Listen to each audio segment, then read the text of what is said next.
ভোরের কুয়াশাচ্ছন্ন এক সকালে এক গরিব বৃদ্ধা ছেঁড়া শাড়ি পরে কাঁধে বস্তা নিয়ে আবর্জনার স্তূপে কিছু খুঁজছিল। হঠাৎ তার চোখে পড়ে একটি পুরনো কলসি। সে সেটি তুলে নিয়ে পরিষ্কার করতে শুরু করলে হঠাৎ কলসি থেকে নরম সোনালি আলো বের হয় এবং এক মায়াবী কণ্ঠ শোনা যায়, আমি জাদুর কলসি, তুমি যা চাইবে আমি দিতে পারি। প্রথমে ভয় পেলেও বৃদ্ধা সাহস করে বলে, আমার বেশি কিছু লাগবে না, শুধু প্রতিদিন একটু খাবার চাই। সঙ্গে সঙ্গে তার সামনে গরম ভাত আর তরকারি হাজির হয়। এরপর থেকে প্রতিদিন সে নিজের জন্য সামান্য রেখে বাকি খাবার ক্ষুধার্ত বাচ্চাদের দিয়ে দিত। সবাই তাকে ভালোবাসতে শুরু করে। কিন্তু এক লোভী লোক দূর থেকে সব দেখে এক রাতে চুপি চুপি কলসিটি চুরি করে নেয়।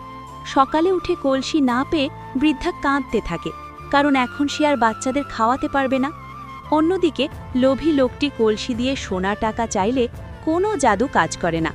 রাগে সে কলসিটি ভেঙে ফেলে আর চিরতরে সেই জাদু হারিয়ে যায়।